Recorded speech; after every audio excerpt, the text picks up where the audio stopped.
बड़े शर्माते और लजाते हुए मैंने अपने हाथ में कासिम के नाम की अंगूठी पहनी थी। हालांकि ऐसी आज़ादी हमारे खानदान में हरगिज न थी कि लड़का खुद अपनी मंगेतर को अंगूठी पहनाए। लेकिन यह कासिम की जिद थी। कहने लगा, अपनी मंगेतर को अपने हाथ से अंगूठी पहनाऊंगा। कासिम का रिश्ता जब मुझसे तय हुआ तो मेरे वालिद ने उसी वक्त कासिम के घर वालों से कह दिया था कि मंगनी की बस छोटी मोटी रस्म ही करनी है और शादी वो उसी वक्त करेंगे जब निम्रा की तालीम मुकम्मल हो जाएगी। कासिम एक अच्छी पोस्ट पर जॉब करता था। इनकम भी बहुत अच्छी और माकूल थी। देखने में भी खुश शक्ल था। इसीलिए रिश्ते में कोई भी ऐसी खामी ना थी कि मेरे वालिद इनकार करते। लेकिन जब मेरी सास ने यह कहा कि कासिम की ख्वाहिश है कि वह नम्र को मंगनी की अंगूठी खुद पहनाए, तो मेरे वालिद के चेहरे की रंगत मुतकी हुई थी। चेहरे पर ना गवारी सी फैल गई। कहने लगे, बहन, ऐसी बेशर्मी हमारे खानदान में नहीं होती कि निकाह से पहले लड़का लड़की का हाथ पकड़कर अंगूठी पहनाए। हमारे यहाँ तो शादी से पहले लड़का लड़की की तस्वीर तक देखने का रिवाज नहीं था, लेकिन फिर भी हमने आपको अपनी बेटी की तस्वीर भेज दी थी ताकि आपका बेटा बाद में ऐतराज ना करे। लेकिन ऐसी खुली बेशर्मी तो मुझे हरगिज भी मंजूर नहीं।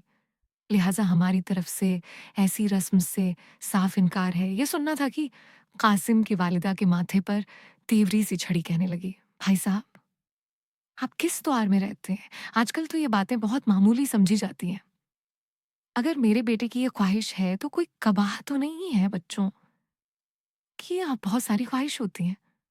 शादी और मंगनी के हवाले से मुझे तो अपने बेटे की ये ख्वाहिश जायज लग रही है। ये बात सुनकर मेरे वालिद स्थल में आ गए। कहने लगे, ठीक है बहन, आपकी मर्जी है।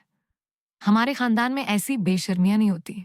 अगर आपने रिश्ता करना है तो आपको हमारी शराय के मुताबिक मंगनी करनी पड़ेगी, वरना आपकी मर्जी है। ये कहते ही उन्होंने मुझे कहा कि नम्र बेटा, उठो, अपने कमरे में जाओ। मैं फौरन से उठकर अपने कमरे में चली गई। कासिम के घर वाले बड़े गुस्से से उठकर वापस चले गए। मुंह समेत सबने यही समझा कि रिश्ता खत्म हुआ। मेरे दिल में कासिम के लिए अभी ऐसी कोई जज्बाती वाबस्ता ही न थी कि मुझे दुख होता। इसीलिए मैं बेतासुर ही थी, लेकिन ऐसा नहीं हुआ था जैसा हम सोच रहे थे। चंद रोज बाद ही कासिम की वालिदा का फोन आया कि वह लोग रस्म करने आ रहे हैं। लेकिन इस बार उनका रवैया बड़ा रूखा सा था। उन्होंने मुझे मंगनी की अंगूठी पहनाई और रिश्ता पक्का करके चली गई। मैं जिस गांव में रहती थी वह काफी तरक्की तो कर चुका था, लेकिन वहां पर यूनिवर्सिटी अभी तक नहीं बनी थी। इसीलिए मैं शहर के हॉस्टल में रहकर अपनी तालीम मुकम्मल कर रही थी। मेरे वालिद की ख्वाहिश थी कि मैं इंग्लिश में एमए करूं। अब्बा कहते थे कि लड़कियों को यूनिवर्सिटी लेवल तक तालीम हासिल करनी चाहिए, और अपने वालिद की ख्वाहिश पर ही मैं हॉस्टल में रह रही थी। इत्तेफाक था कि कासिम भी शहर में नौकरी करता था और उसी शहर में रहता था जहां पर मैं पढ़ती थी। हम दोनों के घर वाले गांव में ही रहते थे। जात बरादरी तो एक ही थी, लेकिन खानदान अलग अलग थे। कासिम ने मुझे किसी रिश्तेदार की शादी में देखा था और मेरे हुस्न को देखकर मुझ पर फरी फतासा हो गया था। इसीलिए फौरन से अपने घरवा को रिश्ते के लिए भेज दिया। दूर परे की एक जान पहचान की खातून मेरी वालिदा से मिलने जुलने वाली थी। इसीलिए रिश्ता देखने और तय करने में कोई मुश्किल पेश नहीं आई। बस बदमज़गी इस बात पर हो गई कि मेरे वालिद अपने असूल के पाबंद थे, और देखा जाए तो वो बात जायज़ भी थी और दुरुस्त भी। उन्हें मंगनी के बाद की लड़के लड़कियों की बेतकल्लुफ़ी पसंद ना थी, लेकिन वो नहीं जानते थे कि इस बात का खमसा मुझे किस तरह से भरना पड़ेगा। मैं हर बात से अनजान अपनी मंगनी पर बेहद खुश थी कि कासिम भी खुश शक्ल नौजवान था, ऐसा कि जिसकी हर लड़की ख्वाहिश करे। मंगनी के चंद दिन बाद मेरी छुट्टियां खत्म हो चुकी थीं। मैं वापस हॉस्टल में चली गई। उसके बाद जो हुआ उसका किसी को गुमान भी न था। कुछ दिन बाद मेरे हॉस्टल की वार्डन ने कहा कि मुझसे कोई नौजवान मिलने आया है और खुद को मेरा मंगेतर कहता है। ये सुनकर मुझे बहुत हैरत हुई, क्योंकि मेरे खानदान में कभी भी ऐसा नहीं हुआ था कि मंगनी के बाद और शादी से पहले लड़का लड़की से मिलने आए। मंगनी तो बस एक रस्मी सा रिश्ता था। शादी से पहले ना तो राबता किए जाते थे और ना ही कोई मुलाकात। यहाँ तक कि लड़का लड़की से बाकायदा एक दूसरे से पर्दा करवाया जाता था। मुझे अपनी इन रिवायत से कोई भी इख्तिलाफ ना था, क्योंकि मुझे ये सब बातें दुरुस्त लगती थी। मंगेतर कोई मुहर्रम तो होता नहीं है जिसके साथ बेतकल्लुफ़ ही बरती जाए। फिर मुझे अपने वालिद की ये बातें बेहद पसंद थीं। शुरू से ही मैंने ऐसी ही तरबियत पाई थी। इसीलिए वार्डन की बात सुनकर पहले तो मुझे अपनी समात पर यकीन नहीं आया। मैं कहने लगी, "कौन आया है?" वार्डन ने कहा, "कोई लड़का है, कासिम नाम है। कहता है तुम्हारा मंगेतर है, तुमसे मिलना चाहता है।" ये सुनकर मैं परेशान हो गई। कासिम के सामने जाने पर झिझक भी रही थी। फिर मैं ये भी समझ नहीं पा रही थी कि वह मुझसे मिलने हॉस्टल क्यों आया है ना? ने जब मुझे खामोश देखा तो कहने लगी, "क्या बात है निम्रा? क्या वह लड़का तुम्हारा मंगेतर नहीं है? कोई गैर है?" वार्डन की ज़्यादा मशकूर नज़रें देखकर मैंने फ़ौरन से नफ़ी में सर हिलाया। मैं कहने लगी, "नहीं, मेरा मंगेतर ही है।" फिर मैंने अपने हाथ में पहनी अंगूठी भी उसे दिखा दी। वार्डन हँसने लगी। मैं जब नीचे वेटिंग रूम में आई, तो कासिम सामने ही बैठा मेरा ही मुंतज़ार था। अभी तक मैंने सिर्फ़ कासिम की तस्वीर ही देखी थी, जो कि मेरी छोटी बहन ने मुझे दिखाई थी, कि देखो, आप ही, तुम्हारा मंगेतर कितना खूबसूरत है। तस्वीर में देखकर कासिम मुझे बहुत अच्छा लगा था। मैं सोच रही थी कि उससे मुलाकात शादी के बाद ही मुमकिन हो सकेगी। लेकिन मैं ये नहीं जानती थी कि मंगनी की अंगूठी पहनते ही चंद दिन के बाद ही वो मेरे हॉस्टल पहुंच जाएगा। मुझे देखकर कासिम खड़ा हो गया। उससे नजरों का तसादुम होते ही मैं कुछ गड़बड़ा सी गई। मैं समझ नहीं पा रही थी कि मैं उससे क्या बात करूं। मैंने आज तक कभी किसी अजनबी से यूं बात नहीं की थी, फिर वो था भी मेरा मंगेतर, और इस हैसियत से मैं उससे क्या बात करती। मैं बेहद नर्वस थी। धीरे धीरे कदम उठाती वेटिंग रूम में आई। मुझे देखकर एक दिल फरेब सी मुस्कुराहट कासिम के चेहरे पर छाई थी। मैंने हिचकिचा हुए सलाम किया। मेरी आवाज में भी वाजे लर्जिश थी, हाथ भी हल्के हल्के लरज रहे थे, सर्द थे। मैं सोफे के कोने पर बैठ गई। उसने सलाम का जवाब दिया और दोबारा अपनी जगह पर बैठ गया। कहने लगा, "तुम्हारे इस हॉस्टल का इंचार्ज मेरे बॉस का जानने वाला है। मैं तुम्हें यहाँ से ले जाने की इजाज़त उससे ले चुका हूँ, तो फिर चलते हैं। बाकी की बातें रेस्टोरेंट में करेंगे।" ये सुनकर तो मेरे होश उड़ गए। मैंने हैरत से उसकी जानिब देखा। मैं तो अभी यही सोच रही थी कि उससे ये कैसे पूछूं कि वह यहाँ क्यों आया है। उसका यूं आना एक गैर मुनासिब सी बात है, लेकिन जो बात उसने मुझसे कही, मैं तो हैरान सी रह गई। मैंने कहा, "कासिम, ये आप क्या कह रहे हैं? मैं हॉस्टल से बाहर नहीं जा सकती।" कहने लगा, "क्यों नहीं जा सकती?" मैंने कहा, "मेरे वालिद इस बात को पसंद नहीं करते। मैं हॉस्टल से सिर्फ यूनिवर्सिटी जाती हूँ। मुझे हॉस्टल छोड़ने और लेने भी मेरे अब्बा ही आते हैं।" मेरी बात सुनकर वह कहने लगे, "तो यूनिवर्सिटी में पढ़ने वाले तमाम नौजवान क्या तुम्हारे भाई लगते हैं?" उनके लहजे में वाजे तंज की अमेजस थी। मैंने कहा, "मैं यूनिवर्सिटी में भी नकाब करके जाती हूँ, और मैंने आज तक कभी गैर ज़रूरी बात किसी भी लड़के से नहीं की मेरी बात पर।" वह तमस्कुराना हंसे कहने लगे, "ये सब बातें मुझे मत सिखाओ।" मैं बापरडे हो गए। उनका मुझसे बात करने का अंदाज बहुत बेतकल्लुफ़ सा था, लेकिन मैं वहीं पर बैठी रही। मैंने कहा, "आई एम सॉरी, मैं आपके साथ कहीं भी नहीं जा सकती।" मेरी बात सुनकर उन्होंने मुझे हैरत से देखा। कहने लगे, "क्या मतलब है तुम्हारा इस बात से?" मैंने कहा, "कासिम, मैं आपके साथ शादी से पहले कहीं भी नहीं जाऊँगी।" मेरी बात सुनकर वह कहने लगे, "तुम मुझे समझती क्या हो? क्या मैं कोई आवारा हूँ? सड़क छाप हूँ, या मवाली हूँ जो तुम्हें कहीं भी ले जाऊँगा? तुम सीधा-सीधा मेरे किरदार पर उँगली उठा रही हो।"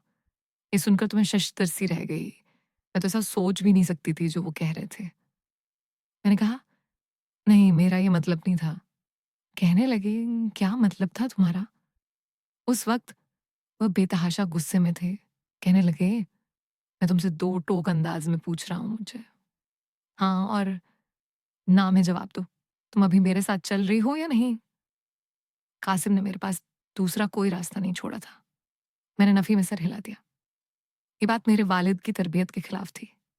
वो यकीनन मुझे किसी रेस्टोरेंट में लेकर जाता, और अगर अब्बा का कोई जानने वाला मुझे देख लेता तो अब्बा से ज़रूर कहता। क्या सोचते? वो मेरे बारे में उनका तो सारा भरोसा ही मुझसे उठ जाता।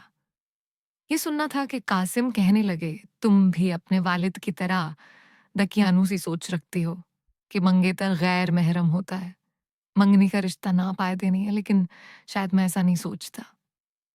मेरे नज़दीक जब तुमने मेरे नाम की अंगूठी पहन ली, तो बस तुम मेरी हो गई। मैं किसी और लड़की के बारे में सोच भी नहीं सकता। लेकिन तुम्हारी इस हरकत ने मुझे बहुत तकलीफ पहुंचाई है, ठीक है? तुम्हारी मर्ज़ी। ये कहकर वो फ़ौरन से हॉस्टल से बाहर चले गए। मुझे लगा शायद मैंने कुछ गलत कर दिया है। शायद मैंने उन्हें समझने में गलती की है, या शायद वो मुझे ठीक से जान नहीं पाए। मेरा ऐसा कोई मकसद नहीं था जो वह सोच रहे थे। मैं अपने कमरे में वापस आ गई, लेकिन बेहद घबराई हुई थी बार-बार। कासिम की बातों के बारे में सोच रही थी। मेरी दोस्त ने जब मुझे यूं परेशान देखा तो वजह पूछने लगी। उस वक्त तो वाकई मुझे किसी हमदर्द के मशवरे की जरूरत थी। मैंने मारिया से सारी बात कही। मेरी बात सुनकर वह कहने लगी, तुम पागल हो क्या? एक तो तुम्हारा मंगेतर तुम्हें यहाँ पर खुद लेने आया इंचार्ज से, उसने इजाजत भी ली और तुम उसे मना कर रही हो। तुम्हें तो उसके साथ फौरन चले जाना चाहिए था। मुझे देखो, मेरी उम्र 30 के लगभग हो चुकी है, लेकिन रिश्ता नहीं आता। मैं यहाँ नौकरी करती हूँ, हॉस्टल में रहती हूँ। आजकल लड़कियों के रिश्ते होना किस कदर मुश्किल हो गया है, तुम्हें अंदाजा भी है। अभी तुम कम उम्र हो, खूबसूरत हो, इसीलिए अच्छे रिश्ते भी आ रहे हैं। और जानती हो, मंगनी टूट जाए तो लड़की के लिए आने वाले रिश्ते 100-100 सवाल करते हैं क्या? आखिर ऐसी भी क्या वजह हो गई कि लड़की का रिश्ता टूट गया? जरूर आपकी बेटी में कोई होगी। बात तो मारिया की ठीक थी, लेकिन मैं कैसे जा सकती थी? मैंने ऐसा माहौल अपने घर में पाया ही ना था। मारिया कहने लगी, तुम्हारे पास नंबर है अपने मंगेतर का? मैंने नफी में सर हिला दिया। कहने लगी, तुम तो बिल्कुल अकल से पैदल हो। अच्छा, मुझे यह बताओ कि वह किस ऑफिस में काम करता है? ये एक इत्तेफाक था कि मुझे उस कंपनी का नाम मालूम था जहां कासिम जॉब करता था। मैंने मारिया को बता दिया। कहने लगी, ठीक है, मैं कल ही तुम्हारे मंगेतर की कंपनी में जाऊंगी और उससे नंबर लेकर आऊंगी। तुम मुझसे मेरे मोबाइल से बात करना और मजरत कर लेना। देखो, अगर उसने रिश्ते से इनकार कर दिया तो तुम्हारे वालिद भी तो पूछेंगे कि वजह क्या हुई। तुम क्या बताओगी? और वैसे भी तुम यहाँ की रिहायशी थोड़ी हो, कोई नहीं देखता। तुम्हें किसी को पता भी नहीं होता कि क्या हो रहा है। एक मुलाकात ही तो है, कर लेने में कोई हर्ज नहीं है। मारिया की बातें वक्ती तौर पर मुझे ठीक लग रही थी। मैंने सोचा वो ठीक कह रही है। एक ही मुलाकात की तो बात है। मुझे कासिम से मिल लेना चाहिए। लेकिन मैं नहीं जानती थी कि वह एक मुलाकात मुझे किस दलदल में धकेल देगी। बहरहाल, अगले पूरा दिन यूनिवर्सिटी में मैं गायब दिमाग से लेक्चर लेती रही। वापस हॉस्टल आई तो ठीक से खाना भी नहीं खाया, बस मुझे मारिया के वापस आने का इंतजार था। वह शाम के 6 बजे आती थी, लेकिन 6 बज चुके थे। 7:30 पर वो आई, बेहद खुश थी। कहने लगी, मैं गई थी तुम्हारे मंगेतर की कंपनी में निमरा। तुम्हारा मंगेतर तो अच्छा खासा हैंडसम है। तुम तो बड़ी बेवकूफ हो जो तुम उसे इनकार कर दिया। तुम्हारी जगह मैं होती तो बाहों में बाहें डाल लग जाती। उसके साथ रेस्टोरेंट में बड़ी अच्छी किस्मत पाई है तुमने। फिर उसने अपना मोबाइल दिया। कहने लगी, इसमें उसका नंबर सेव है, चलो बात करो। उससे मेरा दिल तो ये सुनकर ही जोरों से धड़कने लगा। मैंने आज तक कभी टेलीफोनिक राब्ता नहीं किए थे। फिर वही झिझक आने लगी जो मेरे मिजाज का हिस्सा थी। मारिया ने जब मुझे यूं बैठे देखा तो कहने लगी, क्या हुआ? पकड़ो फोन, वो तुम्हारी ही कॉल का मुंतज है। मुझसे कह रहा था अपनी बेवकूफ दोस्त को समझाओ। मंगनी का अरसा तो बहुत सी खुशगवार यादों को समेटने का होता है, लेकिन ये ना जाने कैसी लड़की है जो इन खूबसूरत लम्हों को समेटने के बजाय बर्बाद करने पर तुली हुई है। मैंने धड़कते दिल के साथ मोबाइल पकड़ा था। कासिम का नंबर मुझे मारिया ने मिला कर दिया था। फिर कहने लगी, चलो तुम बात करो, मैं जरा अपने लिए कुछ पका कर लाती हूँ। वह कमरे से बाहर चली गई। मेरे हाथों में तरी उतरने लगी। ना चाहते हुए भी मैं बेहद नर्वस हो रही थी। पहली बेल पर ही कासिम ने फोन उठाया था उजल से। हेलो। हाँ, आवाज में बेताबी छलक रही थी। मैंने कहा, मैं निम्रा बात कर रही हूँ। कहने लगा, हाँ, जानता हूँ, हाँ कहो, क्या कहना चाहती हो? अब मैं सोच रही थी कि क्या बात करूँ? हालाँकि पूरा दिन मैं अपने ज़हन को इसी बात के लिए आमादा करती रही कि कासिम से ये कहूँगी, वह कहूँगी। लेकिन अब लग रहा था कि दिमाग का सफ़ा बिल्कुल खाली हो चुका है। मुझे समझ नहीं आ रही थी कि बात शुरू कहाँ से करूँ? कुछ देर तो मैं अपने दिमाग में लफ्ज़ों को ही तरतीब देती रही। कासिम कहने लगे, कम ऑन यार, क्या सोच रही हो? तुम्हारी बातों को सुनने के लिए तो मैं बेताब हूँ। और प्लीज़ मुझसे वो बातें करना जो मैं सुनना चाहता हूँ। मैंने बस रस्मी से चंद जुमले बोले थे। खैरियत की थी। मैंने कहा, आई एम सॉरी। मेरी बातों की वजह से शायद आपको दुःख पहुँचा है, लेकिन मेरा वह मतलब हरगिज़ नहीं था जो आप समझ रहे थे। वो कहने लगे, छोड़ो इन बातों को। मुझे बताओ, कल किस वक़्त तुम्हें लेने आऊँ? इस बात ने मेरे दिल की धड़कन में मज़ीद इज़ाफ़ा किया था। मैंने कहा, शाम 6 बजे, लेकिन मैं बस 1 घंटे के लिए आपके साथ जाऊँगी। मेरी बात सुनकर वो और हँसने लगे। कहने लगे, इसका फ़ैसला तो मुझ पर छोड़ दो। तुम्हारे सारे फ़ैसले मैं खुद किया करूँगा। अगले रोज़ मारिया ने ही मुझे तैयार किया था। मैं तो बस एक सादा-सा कॉटन का सूट पहनकर तैयार हो गई थी। वह कहने लगी, यूँ जाओगी? ठीक है, तुम खूबसूरत हो, लेकिन इतनी भी हसीन नहीं हो, मैं तुम्हें तैयार कर देती हूँ। मैं उसे मना करती रह गई, लेकिन उसने हल्का-फुल्का मेकअप मेरे चेहरे पर कर दिया। फिर मेरे बाल भी खुले छोड़ दिए, लेकिन मैंने फ़ौरन से बालों का जूड़ा बना लिया। मैंने कहा, मुझे ये सब पसंद नहीं है। कहने लगी, तुम अपनी हरकतों से ज़रूर खुद को किसी मुश्किल में डाल लोगी। जिस किस्म की तुम्हारी सोच है, आजकल के लड़के इन बातों को पसंद नहीं करते। अरे उन्हें एतमाद और बोल्ड लड़कियां पसंद है। और खबरदार, जो तुमने रेस्टोरेंट में जाकर कोई उल्टी सीधी हरकत की तो मारिया मुझे समझाने लगी। मैंने कहा, ठीक है, कुछ नहीं कहूंगी। मुझे लगा रेस्टोरेंट में जाकर खाना ही तो खाना है, खाकर वापस आ जाऊंगी और जो बातें वो कहेगा उन बातों पर सर हिला दूंगी। लेकिन मुझे ऐसी जगहों पर जाने का कोई खास तजुर्बा न था। न यह मालूम था कि मंगेतर आपस में बातें क्या करते हैं। 6:30 बजे ही मुझे वार्डन ने आकर कहा कि तुम्हारा मंगेतर तुम्हें लेने आया है और इन 4 से इजाजत भी ले चुका है। मैंने अपनी एक बड़ी सी चादर निकाली, अपने ऊपर लपेट ली। मारिया कहने लगी, ये तुम क्या नेक बीवी बन गई हो? हटाओ इस चादर को। मैंने कहा, नहीं, ये चादर मुझे तहफ़्फ़ुज़ का एहसास दिलाती है। मैं इसे नहीं उतार सकती मारिया। मारिया मुझे तासू से देखने लगी। मेरा दिल पहले ही बेहद खौफ़ज़दा था। पहली बार मैं ऐसा कोई कदम उठा रही थी जिससे मेरे घर वाले वाकिफ न थे। कासिम आज बहुत खुश था। गाड़ी की फ्रंट सीट पर मैं उसके साथ बैठी बेहद नर्वस थी। वह मुझे लाहौर के एक होटल के रेस्टोरेंट में ले गया, जहां पर कैंडल लाइट डिनर का इंतजाम था। पूरे रेस्टोरेंट में मदम सी रोशनी थी और हर टेबल पर कैंडल लगी हुई थी। एक टेबल के पास मुझे ले गया। मैं बेहद घबराई। कैंडल की रोशनी में मैं कासिम के बिल्कुल मुकाबिल बैठी थी। मुझे उसकी नज़रों से ऐसी तेज़ी सी महसूस होने लगी कि मुझे अपने वजूदों में छटिया सी रंगती हुई महसूस हुई। कासिम कहने लगा, निम्मरा, तुम बेहद खूबसूरत हो। पहली बार जब मैंने तुम्हें देखा था तो मैं अपने होश ही गुम कर बैठा था। तभी फैसला कर लिया था कि शादी सिर्फ तुमसे करूंगा। लेकिन मुझे तुम्हारे अब्बा की आदतें बहुत बुरी लगी। कितनी ख्वाहिश थी मेरी कि मैं तुम्हें अपने हाथ से अंगूठी पहना, लेकिन उन्होंने यह कहकर वह चुप सा हो गया। मुझे उसके मुंह से अपने वालिद के बारे में इस किस्म की बातें बुरी लगी। मैंने कहा, हमारे यहाँ ये नहीं होता। वह कहने लगा, बस करो, ये सब दिखावे के चोंच हैं। वैसे तो तुम्हारे खानदान में लड़कियों को यूनिवर्सिटी में पढ़ाते हैं, क्या मैं नहीं जानता? यूनिवर्सिटी ऑफ कालीकट उनके साथ शामिल नहीं कर सकते। मेरी बात सुनकर वह कहने लगा, मैं ये बहस करने के लिए तुम्हें यहाँ नहीं लाया। उन्होंने चंद चीजें ऑर्डर की, खाना हल्की फुल्की गुफ्तगू के दौरान खाया गया। उसके बाद उन्होंने बेतकल्लुफी से मेरा हाथ पकड़ लिया। मेरी तो जैसे जान लब्बों पर आई थी। फिर अपनी जेब से एक मखमली डिब्बी निकाली और एक अंगूठी मेरे हाथ में पहना दी, जो उनकी वालिदा ने पहनाई थी। वह उतार कर उन्होंने मेरी दूसरी उंगली में पहनाई। कहने लगे, बस ये चाहता था मैं क्या, इसमें कोई बुराई थी? कासिम की बात पर मैं चुप थी।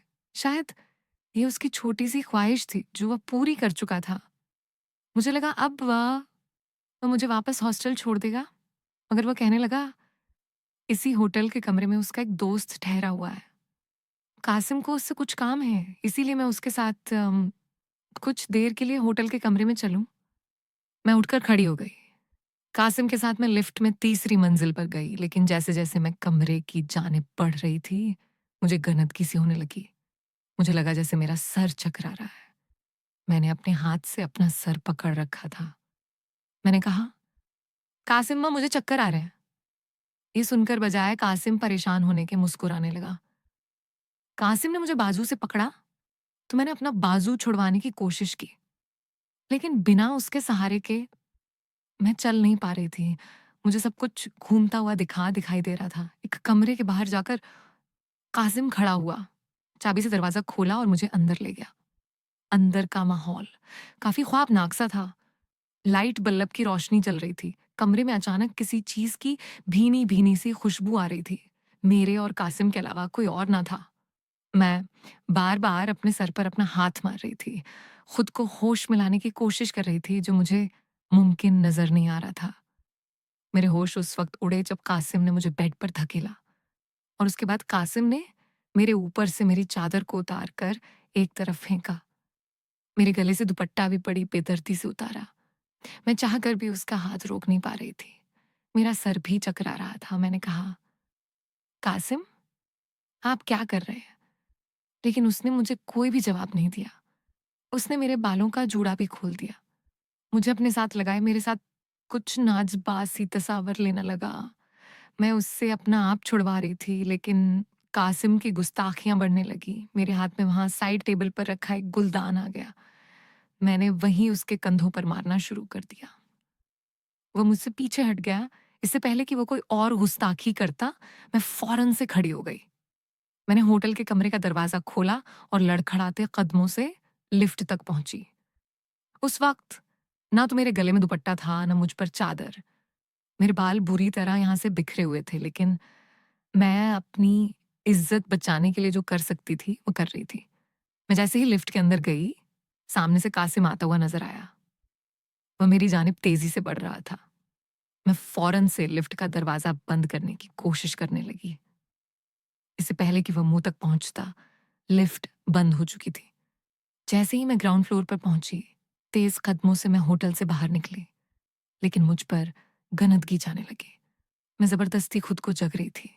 सामने ही एक टैक्सी मुझे नज़र आई। मैं रो रही थी। मैं फ़ौरन से उस टैक्सी के पास आई, जिसमें बैठा हुआ ड्राइवर अपनी फ्रंट सीट पर अपनी दोनों टाँगें स्टीयरिंग पर डाले सर की टोपी मुँह पर रखे सो रहा था। मैंने उसकी खिड़की का शीशा बजाना शुरू कर दिया। इससे पहले कि कासिम वहाँ पहुँचता, मैं वहाँ से चली जाना चाहती थी।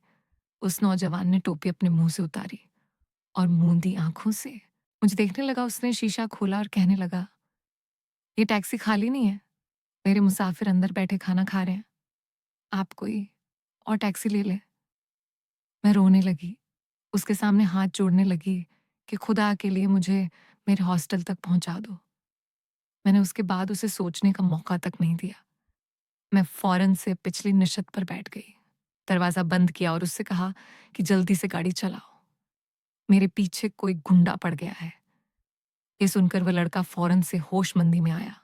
उसने गाड़ी स्टार्ट की और फ़ौरन से मेन रोड पर ले ली। मैंने पीछे पलटकर देखा तो कासिम मुझे ही जाते हुए देख रहा था। मैंने जल्दी से उस टैक्सी ड्राइवर को हॉस्टल का पता बताया। वह कहने लगा, "कौन पीछे पड़ गया था आपके?" लेकिन मैं उसे क्या बताती? मैं रोए जा रही थी। फिर उस नौजवान ने मुझसे कोई सवाल नहीं किया।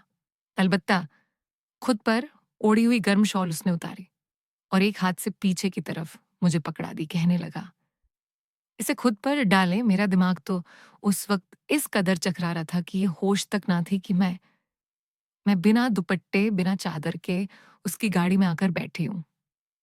मैंने उस शॉल से खुद को लपेट लिया, लेकिन उसके बाद में अपने होश-ओ-हवास खो बैठी। शायद कासिम ने जो जूस मुझे पिलाया था, उसमें कुछ नशा आवर दवा मिलाई गई थी, जिसने अपना असर अब मुकम्मल तौर पर किया था। जब मुझे होश आया, तो मैं अपने हॉस्टल के कमरे में थी। मेरी दोस्त बिल्कुल मेरे पास बैठी हुई थी। मैं नहीं जानती थी कि मैं वहाँ कैसे पहुँची थी। मैंने आँखें खोली, तो मेरी दोस्त मारिया कहने लगा, "ये शुक्र है, तुम्हें होश तो आया। क्या हो गया था तुम्हें?" मुझे सब कुछ धुंधला-सा याद आने लगा। मैं उसके साथ लगकर रोने लगी। रोते-रोते मैंने उसे कासिम की घटिया हरकत के बारे में बताया, तो बजाय वह उसे बुरा-भला कहती, वह मुझे डाँटने लगी, कहने लगी, "ऐसा तो मंगनी में होता है। तुम्हें क्या ज़रूरत थी ये सब करने की?" अब अगर उसने शादी से इनकार कर दिया तो मारिया की बात सुनकर मुझे अफ़सोस हुआ था। मैंने कहा, "तुम्हें क्या लगता है, मैं उससे शादी करूँगी? मैं उससे कभी भी कोई रिश्ता नहीं रखना चाहती।" फिर मुझे याद आया कि मैं तो टैक्सी में वापस आई थी और उसी में बेहोश हो गई थी। मैंने कहा, "मुझे यहाँ तक किसने छोड़ा?" वह कहने लगी, "कोई टैक्सी ड्राइवर था, वो लाया था तुम्हें।" यहाँ कहने लगा, ये मोहतरमा बड़ी परेशान थी और रो रही थी। इसी हॉस्टल का इन्होंने मुझे पता बताया था, लेकिन यहाँ पहुँचने से पहले ही ये बेहोश हो गई। फिर वार्डन के साथ चंद लड़कियाँ तुम्हें उठाकर कमरे तक लाई, क्योंकि तुम तो बिल्कुल बेहोश थी। मैं ये सोच रही थी कि क्या ऐसे भी लोग दुनिया में हैं? और टैक्सी ड्राइवर मेरी बेहोशी का फ़ायदा उठाकर मेरे साथ कुछ भी कर सकता था। लेकिन उसने हिफ़ाज़त मुझे मेरे हॉस्टल तक पहुँचा दिया था। मैंने अल्लाह का शुक्र अदा किया था, लेकिन मैं नहीं जानती थी कि जो कुछ मेरे साथ आगे होने वाला था, वह एक कर्बनाक अज़ियत थी। अगले ही रोज़ मुझे कासिम के नंबर से मारिया के मोबाइल पर फ़ोन आया। मारिया ने मुझसे कहा कि कासिम की कॉल है। मैंने कहा, मुझे बात नहीं करनी। उसे कहो कि मेरा उससे कोई भी ताल्लुक नहीं है और जो है वह मैं तोड़ दूँगी। मारिया मुझे घूरने लगी, कहने लगी, "एक बार उससे बात करो और जो भी तुम लोगों के बीच में नाराज़गी है उसे ख़त्म करो।" मैंने गुस्से से फ़ोन पकड़ा था। मैं कासिम को खरी-खरी सुनाना चाहती थी, लेकिन जो बात उसने मुझसे कही, मेरे होश उड़कर रह गए। कहने लगा, "मैंने मारिया के नंबर पर चंद तस्वीर भेजी हैं। उन्हें देख लो, जो काम मैं तुम्हें बेहोशी में रखकर करना चाहता था, अब मैं पूरे होशो-हवास में करूँगा। और अगर तुमने इनकार किया तो तुम्हें किसी को मुँह दिखाने के काबिल नहीं छोड़ूँगा।" कहने लगा, "अगर तुम चाहती हो कि मैं तुम्हारे साथ रुखसती करूँ, तो आज रात के ठीक 10 बजे तुम उसी होटल के रूम में पहुँच जाना जहाँ से कल भागी थी।" ये कहकर उसने फ़ोन बंद कर दिया। मैंने फ़ौरन से मारिया का ऑन करके देखा, तो मैं साँस लेना भूल गई। मैं ये तो जानती थी कि कासिम ने मेरे साथ तस्वीर ली है, लेकिन वो किस किस्म की तस्वीर है, ये देखकर मेरे होश उड़े थे। मैं मुकम्मल होश में नहीं थी, इसीलिए मुझे बस कुछ-कुछ याद था। सब कुछ किसी ख्वाब की तरह से लग रहा था। लेकिन उन तस्वीरों ने तो जैसे मुझे ज़मीन के अंदर गाड़ के रख दिया था। मैं रोने लगी। मारिया ने जब वो तस्वीर देखी, मेरी बातें सुनी, तो कहने लगी कि उसकी बात मान लो, वरना तुमसे कोई भी शादी नहीं करेगा। मैंने कहा, "मैं ये गुनाह नहीं कर सकती।" मारिया कहने लगी, "बेवकूफ़ी मत करो। तुम क्यों नहीं समझती? अगर उसने शादी से इनकार कर दिया और तुम्हारी तस्वीर वायरल कर दी, तो सोचो, तुम तो बदनाम होकर रह जाओगी। कोई तुमसे शादी नहीं करेगा और ये बात तो तुम्हारे घर वाले भी बर्दाश्त नहीं करेंगे।" मैं मारिया को बुरा-भला कहने लगी। मैंने कहा, "तुम मुझे गलत मशवरे देती हो। काश मैं तुम्हारी बात ना मानती और मैं उसके साथ रेस्टोरेंट में ना जाती।" मारिया खामोश हो गई। कहने लगी, "मैं नहीं जानती थी कि ये सब हो जाएगा, लेकिन अब मैं तुम्हें सही मशवरा दे रही हूँ। उसकी बात मान लो। लेकिन मैं ये गुनाह नहीं कर सकती थी। लेकिन अगले ही रोज़ जो खबर मुझे सुनने को मिली, मैं सोच भी नहीं सकती थी। वार्डन ने बताया कि तुम्हारे घर से फ़ोन आया है। मेरा दिल तो धक से रह गया था, मैं समझी। शायद कासिम ने मेरी तस्वीर वायरल कर दी है। मैंने जब फ़ोन उठाया तो अम्मी रो रही थीं। मैंने कहा, "क्या हुआ?" "अम्मी," वो कहने लगी, "तुम्हारे वालिद को हार्ट अटैक हुआ है और हम सब लाहौर के हॉस्पिटल में हैं।" ये सुनकर तो मेरे पैरों तले से ज़मीन निकल गई। मैं फ़ौरन से हॉस्पिटल पहुंची। अब्बा को अनजाना का अटैक हुआ था। डॉक्टर्स ने कहा था कि अगर उन्हें कोई भी सदमा या तकलीफ की खबर पहुंचाई गई तो हार्ट अटैक भी हो सकता है। ये सुनकर तो मैं बेहद परेशान हो गई। अगर कासिम ने रिश्ते से इनकार कर दिया तो मैं क्या करूँगी? लेकिन दूसरा रास्ता जो मेरे सामने था, वो एक गुनाह था जो मैं नहीं करना चाहती थी। मैं बेहद परेशान थी। मैं अपने वालिद के साथ ही वापस घर चली गई।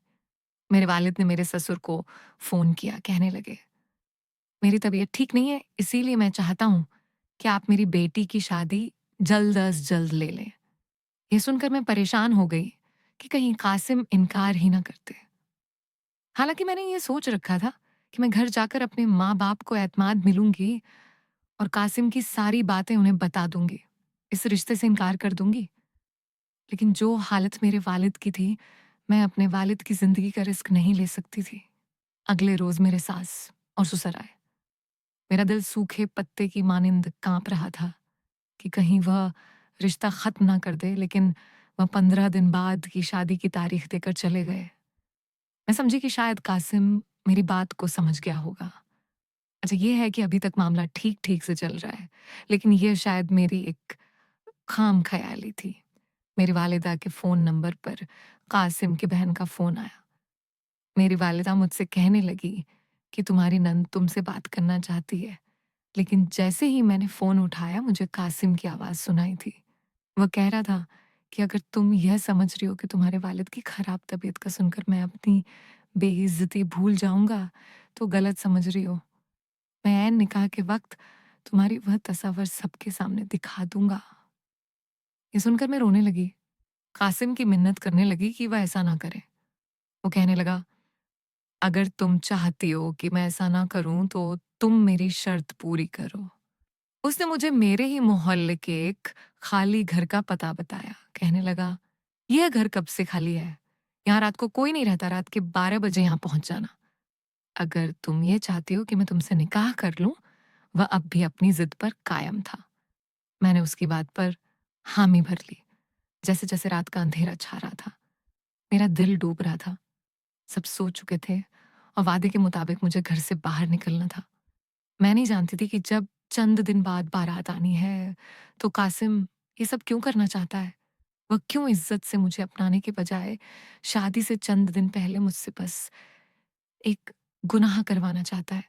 मैंने बड़ी-सी चादर ली और दबे कदमों से अपने कमरे से बाहर निकली। अपने बाप की जान और अपनी इज़्ज़त बचाने के लिए इस कदम को उठाने के अलावा मेरे पास और कोई रास्ता न था, लेकिन जैसे ही मैं कदम अपनी दहलीज से बाहर निकालने लगी, मुझे अब्बा के खाँसने की आवाज़ आई। मैंने फ़ौरन से अपना बाहर निकलता हुआ पाँव अंदर ले लिया। मैं ये नहीं कर सकती थी। मैं अपने बाप के भरोसे को नहीं तोड़ सकती थी। मैं फिर वापस अपने कमरे में आ गई और खुद को हालात के हवाले कर दिया। उसके बाद मैंने किसी का भी फ़ोन नहीं उठाया। मेरी नंद के बहुत फ़ोन आए, वो मुझसे बात करना चाहती है और मैं जानती थी कि वह कासिम है, और मैं यह भी जानती थी कि शादी के बाद वह मेरे साथ क्या सलूक करेगा। उस वक़्त मुझे सिर्फ़ अपने बाप की परवाह थी। मेरी शादी का दिन भी आन पहुँचा। मैं दुल्हन बनी बहुत नर्वस थी, क्योंकि मैं नहीं जानती थी कि मेरे साथ क्या होने वाला है। कासिम अब मेरे साथ कौन-सा नया खेल खेलने वाला है। बस ये था कि मेरा दिल मुतमिन था कि मैंने अभी तक कोई गुनाह नहीं किया, इसीलिए मेरा रब ज़रूर मेरी मदद करेगा। मेरे वालिद बहुत खुश थे। हालाँकि उनकी तबीयत ठीक नहीं थी। भाई ने उनसे कहा भी कि आप आराम करें, हम सारे इंतज़ामात सँभाल लेंगे, लेकिन नहीं, वो कहने लगे, "मेरी बेटी की शादी है, जब तक मैं काम नहीं करूँगा, कुछ भी नहीं होगा।" बारात का सारा इंतज़ाम हो चुका था। 8 बजे के वक़्त बारात आने का वक़्त था, लेकिन 9 बज गए। अभी तक बारात तो नहीं आई, लेकिन ऐसी देर तो हो ही जाती है। लेकिन मेरा इंतज़ार तवील होने लगा। 9 से 10 बजे, 10 से 11 और 11 से 12 मेरे वालिद कई फ़ोन कर चुके थे, लेकिन कासिम के घर वाले फ़ोन नहीं उठा रहे थे। फिर मेरे वालिद ने चंद नौजवानों को भेजा कि पता करें कि बारात क्यों नहीं आई। लेकिन जब वहाँ पर जाकर देखा, तो ये खबर मिली कि कासिम घर से गायब है। उसने कहा है कि आपकी बेटी बदकिरदार है, इसीलिए मैं यह शादी नहीं करूँगा।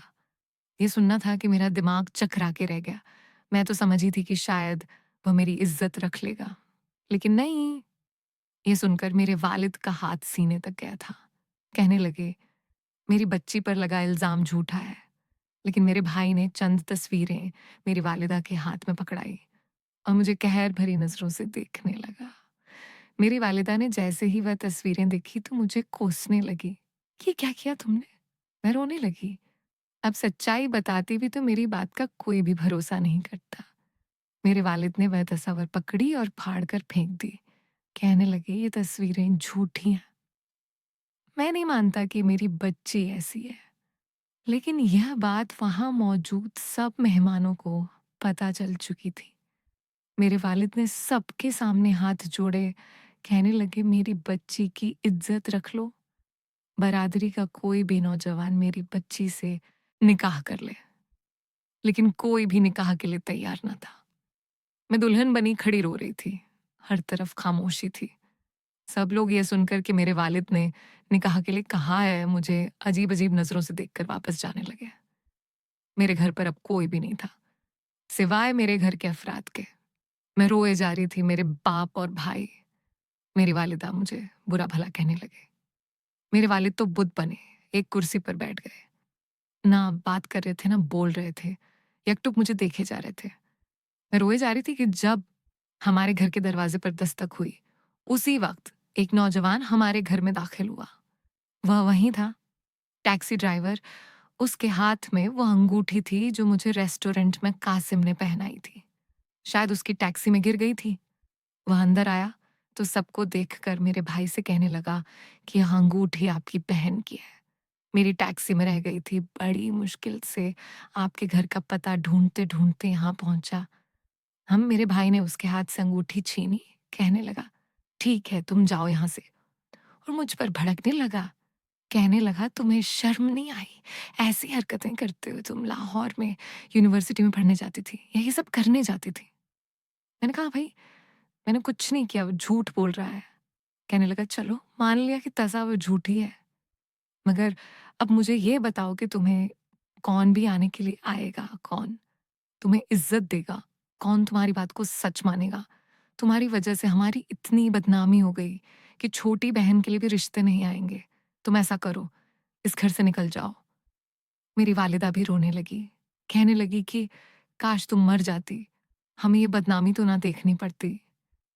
कासिम ने मुझे कहीं का नहीं छोड़ा था। उसी वक़्त वह नौजवान कहने लगा कि आपकी बहन सच कह रही है। मैं उस नौजवान को जानता हूँ, वो अच्छा लड़का नहीं है। मेरे भाई कहने लगे, "अच्छा, अगर तुम जानते हो कि मेरी बहन ठीक है तो ठीक है। तुम इससे निकाह कर लो और ले जाओ इसको यहाँ से।" ये सुनकर मैं हैरत से अपने भाई को देखने लगी। वो टैक्सी ड्राइवर कहने लगा, "ठीक है, आप मेरा निकाह इससे करते, मुझे इस लड़की की पाकबाज़ी पर ज़रा भी शक नहीं है।" ये सुनकर मेरे वालिद ने बस्ता उस नौजवान की जानिब देखा, जो कि कब सेठ मूरत बने हुए थे। अब निकाह ख्वान लगे, "मौलवी साहब, आप निकाह पढ़वा।" निकाह होते ही मेरे भाई ने मुझसे कहा, "तुम दोबारा इस घर का रुख मत करना।" मैं सिर्फ अपने बाप के गले लगकर रोई थी। उन्होंने मेरे सर पर हाथ रखा, कहने लगे, "मुझे अपने खून पर पूरा भरोसा है और जो तुम्हारे लिए मेरे रब ने बेहतर समझा, उसी को तुम्हारे पास भेजा।" मैं रुखसत होकर उस ड्राइवर के साथ गाड़ी में बैठ गई। उस वक़्त भी मैं रोए जा रही थी। वह कहने लगा कि जब मैं उसकी टैक्सी में उस दिन बैठी थी, तो कासिम को मेरे पीछे आते हुए वो देख चुका था। वह कासिम को अच्छी तरह से जानता है, क्योंकि इसी रेस्टोरेंट में बहुत सी लड़कियों को डेट के लिए बुलाता रहता है और चंद लड़कियां उसी की टैक्सी में इस रेस्टोरेंट में कासिम से मिलने आई थी और उनकी बातचीत से वह अंदाजा लगा चुका था कि कासिम एक अच्छे किरदार का लड़का नहीं है। उस दिन नींद की गनूदगी में मैं सारी बात उसे बता चुकी थी। वह जान चुका था कि मुझे धोखे से बुलाया गया था। वह टैक्सी ड्राइवर मुझे अपने छोटे से घर में ले आया। यहाँ पर वह अकेला रहता था। वह बहुत नेक तवार का मालिक था, ईमानदार, शरीफ था। उनकी आमदनी कम थी, लेकिन हलाल की रोज़ी-रोटी कमाता था। मैं उसके साथ एक खुशगवार ज़िंदगी गुज़ार रही हूँ। उसने कभी भी मेरे माँ जी के बारे में ना तो जानने की कोशिश की, ना मुझसे सवालात किए, ना मुझ पर शक किया, बल्कि कहता था कि मैं खुशनसीब हूँ। नम्र कि मुझे तो जैसी नेक बीवी मिली है, मुझे कुरान पाक की एक आयत याद आने लगी, पाक दामन औरतों के लिए। अल्लाह ने पाक दामन मर्दों को चुना है और राहील ऐसा ही था। मैं अल्लाह के इस फैसले पर बेहद मुत्मिन और खुश हूँ।